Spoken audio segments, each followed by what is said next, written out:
Everyone, welcome back to my blogs. कैसे हैं आप सब? आई होप सब अच्छे होंगे। मैं ही बहुत अच्छा हूँ। तो बहुत दिनों बाद हम सब बाहर जा रहे हैं, मतलब मैं, मम्मा, प्रिंस और भाभी। तो हम सब जा रहे हैं ताजमहल। और उसके साथ साथ सबसे मिल लो, ये रही मम्मी। मम्मी हेलो बोलो। हेलो। Prince hello. और भाभी। हेलो। हाँ, तो अभी हम जा रहे हैं ताजमहल। इस ब्लॉग में आपको मैं ताजमहल घुमाऊँगा, ठीक है? मिलता हूँ आगे, हमारी कैब आने वाली है। आगे जाके मिलता हूँ रेलवे स्टेशन पर।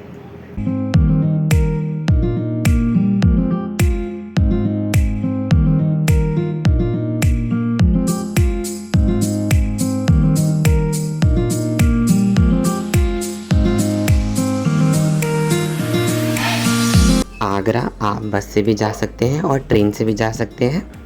हम सब ट्रेन से गए थे।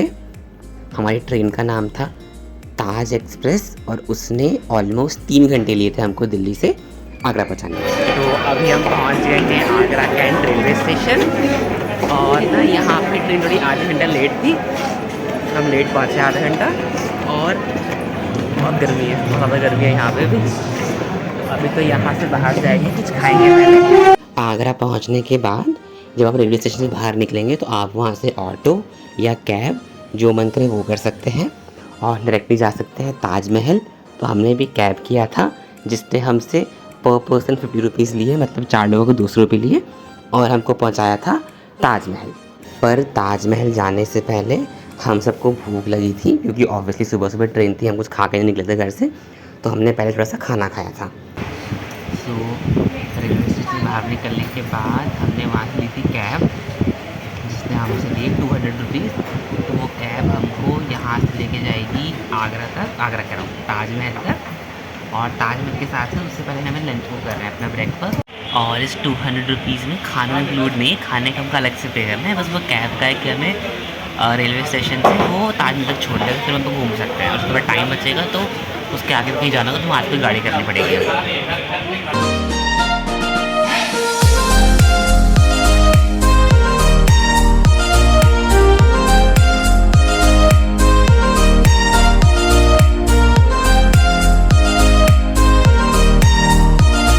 तो अभी हम खाना वगैरह खा के अपनी कैब से आए हैं यहाँ पे ताजमहल मेट्रो के पास। तो वहाँ से एंट्री करके मतलब वॉकिंग डिस्टेंस पे पड़ेगा ताजमहल, तो वहाँ जा रहे हैं। तो बेसिकली हमने क्या किया है कि हमने कैब ही बुक कर ली है। वो हमको ताजमहल के साथ साथ यहाँ पे मीना बाज़ार, पेठा मार्केट और साथ में ही आगरा फोर्ट भी घुमा देगी। तो ये सब है। तो जैसे जैसे मैं घूमता जाऊँगा दिखाता जाऊँगा साथ में। अभी तो हम जा रहे हैं ताजमहल की तरफ में, दिखाता हूँ यहाँ का सीन कैसा है, ठीक है? जब आप ताजमहल के लिए एंट्री करेंगे तो आपको एक पूरी लेन दिख जाएगी जहाँ पे बहुत सारे लोग चल रहे होंगे। तो वहाँ से आपको ताजमहल चल के जाना होता है।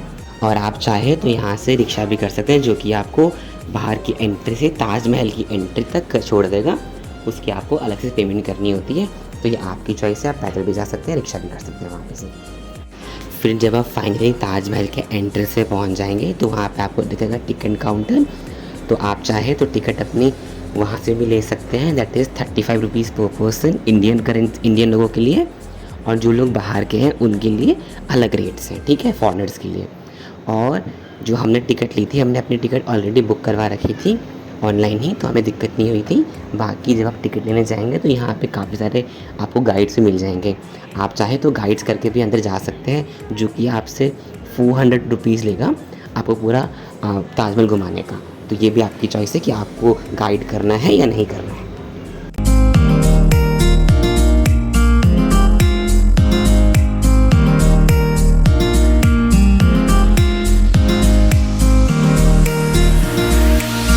तो अभी हम सब एंटर हो चुके हैं। हम संडे को आए हैं तो यहाँ बहुत भीड़ है, ऑब्वियसली सब घूमने आते हैं संडे को, तो बहुत ज़्यादा ही भीड़ है यहाँ पे। तो टिकट्स वगैरह हमने ऑनलाइन ले ली थी। आप चाहे तो यहाँ पे ऑफलाइन आके भी ले सकते हैं, वो आपका चॉइस है। तो यहाँ पे टिकट्स की वैरायटी है। इंडियंस के लिए अलग प्राइस है और फॉरेनर्स के लिए अलग प्राइस है। एंट्री का वही प्रोसेस है, आपको स्कैनर दिखा के स्कैन करना होता है और एंट्री करनी होती है, जो नॉर्मली हर हिस्टोरिकल मॉन्यूमेंट में होता ही है। उसके बाद अभी मैं एंटर हुआ हूँ, आपको ले चलता हूँ यहाँ पे क्या क्या दिखाता हूँ और बताता रहूँगा क्या क्या यहाँ पे देखने को मिल रहा है, ठीक है? एंट्री होने के बाद सबसे पहले यहाँ पे आपको ताजमहल के बारे में पढ़ने को मिल जाएगा। आप वीडियो को पॉज करके आराम से पढ़ सकते हैं। यहाँ पे हिंदी और इंग्लिश दोनों में ताजमहल के बारे में लिखा हुआ था।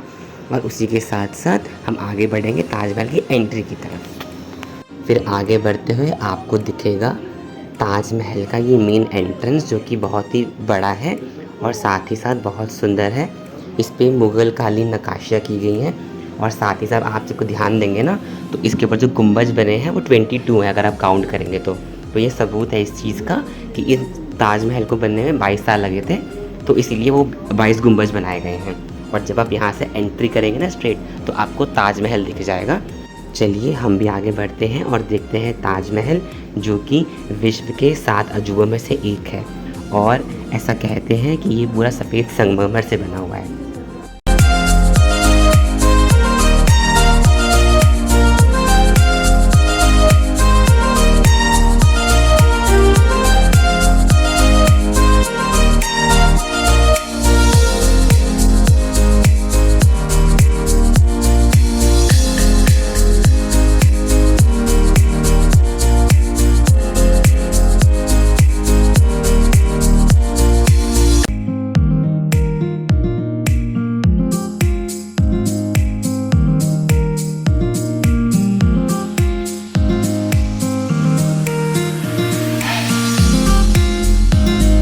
जब आप आगे बढ़ेंगे तो ताजमहल के आसपास देखेंगे तो आपको देखने को मिलेगा कि यहाँ पे बहुत अच्छे अच्छे गार्डन्स बने हुए हैं और साथ में ही बीच में फाउंटेन है। तो उसकी भी एक वजह है कि इसके ना आसपास 16 गार्डन्स हैं, मतलब 8 एक साइड में और 8 एक साइड में, और जो बीच में या इसका वो है फाउंटेन वो 53 है इन टोटल। तो ये ऐसे इसलिए है क्योंकि ये जो ताजमहल है 1653 में बन के रेडी हुआ था, इसीलिए है। ये जो ताजमहल है बेसिकली एक मकबरा है जिसको शाहजहाँ ने अपनी बेगम मुमताज़ के लिए बनाया था। तो बेसिकली इसमें मुमताज़ की डेड बॉडी को गाड़ा गया है, उसकी याद में बनाया गया था। और जब ये बना था तो इसको बनाने में तकरीबन 20,000 लोग लगे थे, जिसमें से 16,000 लोग इंडियन थे, भारतीय थे, और 4,000 लोग बाहर के थे। और उस समय इस ताजमहल को बनाने में 3 करोड़ 20 लाख रुपए की लागत आई थी। और आप देख सकते हैं कि कितना सुंदर बन के आया है।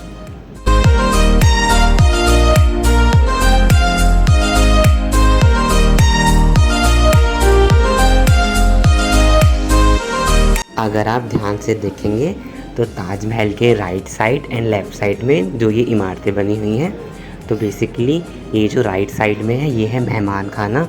यहाँ पे पुराने वक्त में मेहमान आते थे, राजा महाराजा उनसे मिला करते थे, उनकी हालचाल पूछा करते थे। और इसी के just opposite side left side में भी आपको ये सेम इमारत देखने को मिलेगी, लेकिन वो मेहमान खाना नहीं है, वो है यहाँ की मस्जिद।